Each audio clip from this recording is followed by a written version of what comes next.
This pair of scripture readings are so powerful.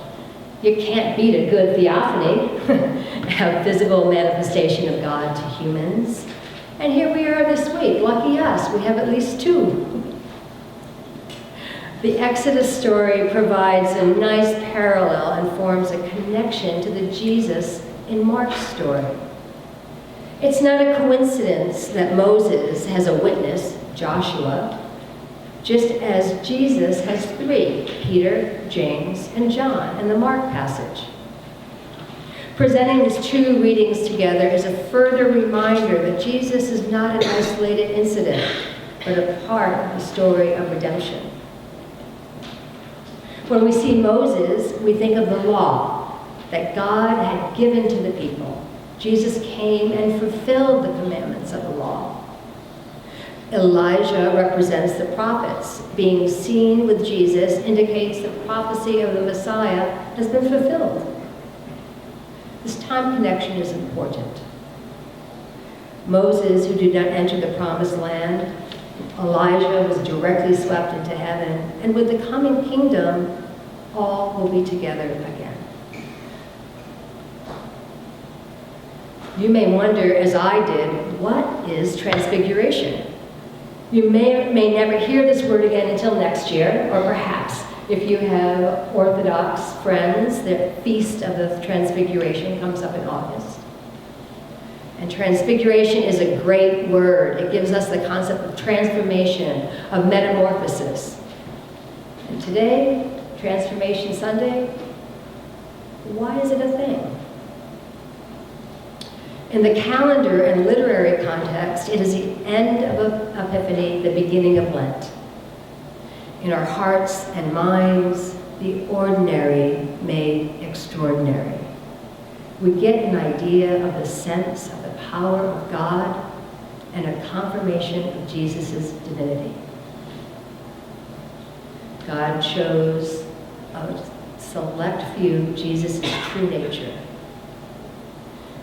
In this bridge text in our narrative, Jesus is moving from his human ministry with his face soon turned toward Jerusalem, his passion. In the lead up to this story, Peter acknowledges Jesus as Messiah, the anointed one. Jesus predicts his death, and Peter objects. Jesus says, "Get behind me, Satan." That's not the usual follow me. It's get behind, not a follow me. Rather, hey, Peter, I'm the leader. Pete, I'm leading here. Get out of the way. I know what I have to do. Jesus tells the crowd that they must take up their cross and follow me. And he assures them that some of you standing here won't die before they see God's kingdom arrive and follow. I wonder, it seems like this transfiguration as described in Mark may provide a glimpse of God's kingdom arriving in power. And after this story, the three disciples and Jesus come down from the mountains, and they're immediately involved in an argument with the other disciples. It's almost like business as usual with no apparent learnings. And yet, one of the learnings is you just can't stay on the mountaintop. You must return to the everyday and interact, go forward, share the light. And what are the other learnings from this story? On the eve of Lent, the three of the inner circle, Peter, James, and John, are chosen to bear witness. These are the same three Jesus took to Gethsemane. The three are awestruck by the sight of transfiguration. The shining white reveals a holiness that can barely be looked at. It appears that the light does not reflect, rather it radiates, it emanates from within. It's incomprehensible. What are they seeing? What are they experiencing? The power of God is frightening. We don't like to think of fearing God. Personally, I like to picture a loving God. There's a sense of vulnerability when you're faced with something that is not understood or potentially threatening. When faced with the power of God, Fear is an honest response. The three don't know what to do or say. In this place of overwhelming thoughts and feelings, Peter fills the void and suggests building structures, variously translated as booths or shelters or shrines, which is actually appropriate if they were to stay on the mountain. This is what you do. You set up shrines or tabernacles for worship. In Jewish culture, building booths is appropriate as it commemorates the time the Israelites spent in the wilderness. It seems Peter believes the wandering of the disciples in the wilderness has ended. Peter didn't get it. He couldn't wrap his head around the passion. Leaders don't go off to certain death. They gather their people, or perhaps they fight. This new leader is going willingly towards suffering and hardship and death. Are we supposed to continue to follow him towards this call for all of us? It doesn't make sense.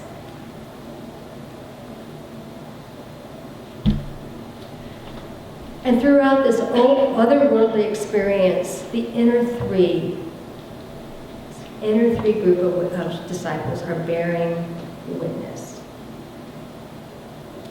And I want to think a little and share with you a little bit about my work and what I do to bear witness to either a situation or to a particular person. The word holding space in my chaplaincy. And for me, holding space is a chaplain term for intentionally being a witnessing presence, a channel for spirit or God, or many of my folks that I deal with who are not believers, you can call energy, or however one may define that, something bigger than all of us that connects us all. Holding witness, a vessel for the divine. What does that mean for our day-to-day encounters when we come down from the mountaintop and are thrust into the everyday complexities of life? I searched for an alternative definition and found holding space is a term which means to be with someone without judgment, to donate your ears and your heart without wanting anything back, to practice empathy and compassion, to accept someone's truth no matter what they are, to allow and accept. Holding space means to put your needs and opinions aside and allow someone to just be.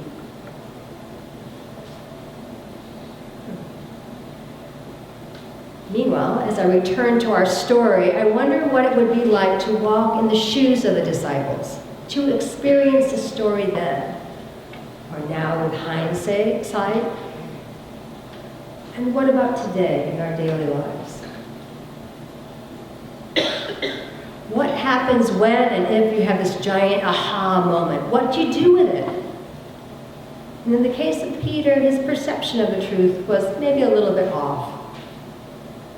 Can you imagine being in Peter's shoes, walking along with the Messiah, the Anointed One? A short time later, Jesus' divinity is proven with this transfiguration. Oh, that blows your mind. Oh, whoa, what's going on? But it's not the Messiah you think it is. It's so confusing. It's not the way it's supposed to be. This passion is not what we thought about, much less signed up for.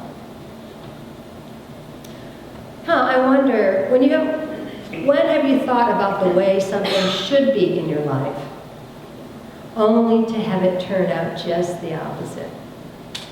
Or at least very far from your wildest dreams, with many disappointments. And wait, there's more.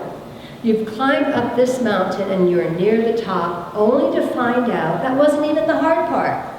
There's more to be done. The work has just begun. You have to go back down to the mountain and back to work.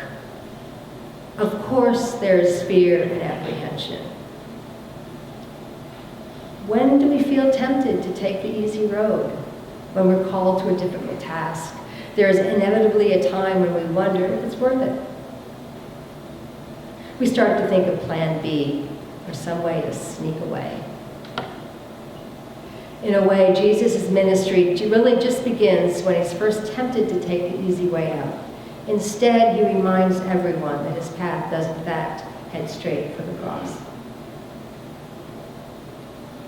Difficult tasks require vulnerability, and that's the acceptance that we may fail, but we go ahead anyway, encouraged to continue on the path.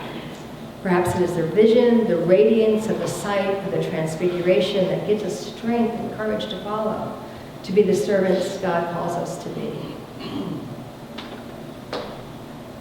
So we go to work, we go to school, we come here to be the community in this church to hear the good news, to hear that God is with us, to hear that we're not alone. And we are called and we know to trust in God. Just as the disciples struggle and are confused, so too we feel the tension between recognizing God's existence and trusting God in the events in our lives, and God's light shining upon us. And just as the disciples, in typical Mark fashion, it's a constant trope to silence, tell no one, and be confused. We again are told, shh, do not tell. Not yet. It's too early. There's still rejection and suffering to come. We are so confused.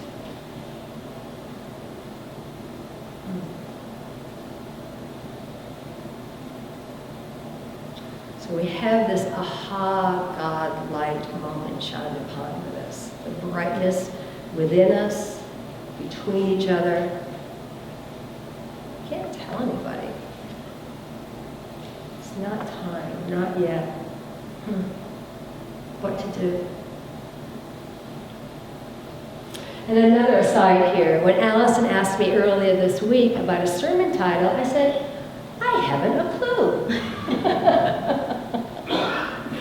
Little did I know, clueless would have been a very apt title, describing our disciples, describing what to do.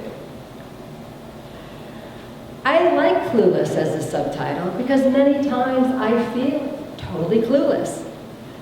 I've seen something or had an experience or hold on to some truth and don't share that truth.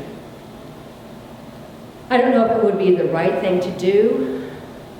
As with the disciples, the time was not right to share the truth. It seems that Peter's perception of what was going on was not the right truth of Jesus. How do we know? How do we know that the time is right? And Jesus' truth was rather an inconvenient one. He had gathered a team and was leading them to his and potentially their certain prosecution and death. Who wants to know that? Who can carry that? There was no skipping the suffering to jump to the truth of the resurrection.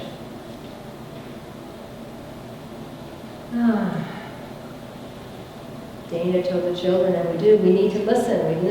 We need to listen to hear God's word, that still small voice, that inner knowledge, that strength, that awareness, that light. I also wonder if you have a truth for which you are suffering, yet exposing that truth would lead to more suffering.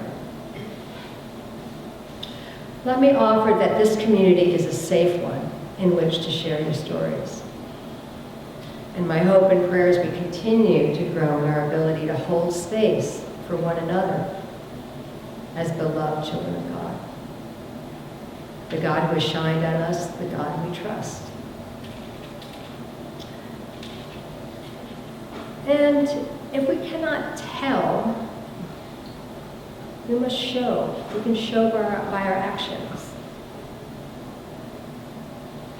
We can show by how we listen. Show God's grace. For if we were to only speak, if we were only to speak, we speak what we know. But if we listen with our ears and our hearts and listen to God, we hold space and we can learn. We can learn by listening. Also, it's so very important to see the divine in the everyday. Frederick Buechner, an American writer, preacher, and theologian, reflects on the experience of transfiguration. And I quote, "Even with us, something like that happens once in a while. The face of a man walking with his child in the park, or a woman baking bread,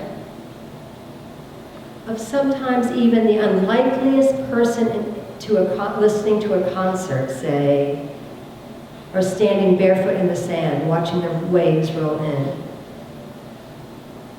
or just having a beer at a Saturday baseball game in July. Every once and so often, something so touching, so incandescent, so alive, transfigures the human face that it's almost beyond bearing."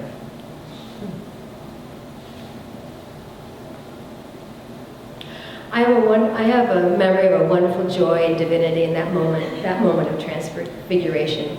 It's a real funny story, actually.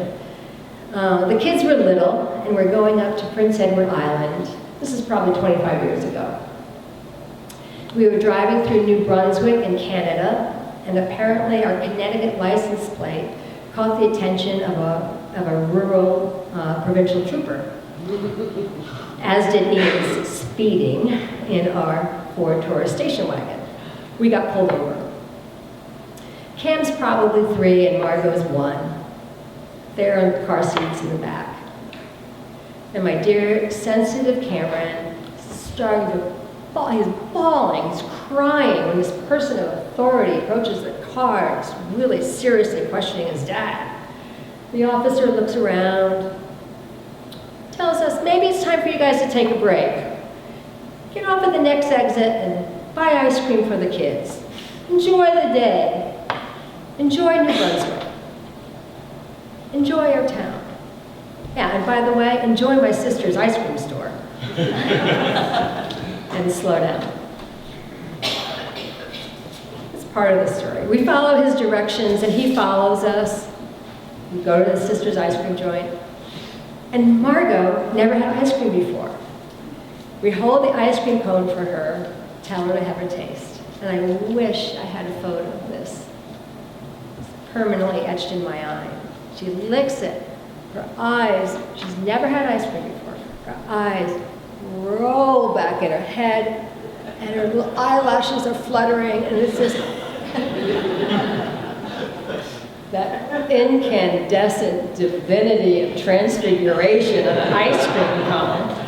It was amazing. It's beautiful. You have to look for those moments. Which was the God moment, or moments, or a series of truths or compassion? An officer making quota, a crying child, a blissful child, all led up and all combined together, just to see that. Amazing. So let's go forward and take in the joy and beauty of God above us, within us, and between us. It's always something. There'll always be moments of ecstasy and divinity. There'll always be moments of sufferings, and sometimes they're not the same moment, but many times they are. And through all our varied contexts of hope and disappointment, suffering and redemption, we trust in God and find God dealing with the complexities of human life. And I conclude with this quote I love by the Reverends Eric Fissler and Rob McCoy.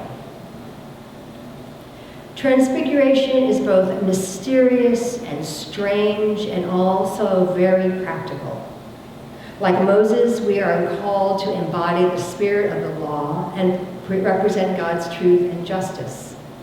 And like Elijah, we are called to speak truth to power and wait to hear the silent voice of God.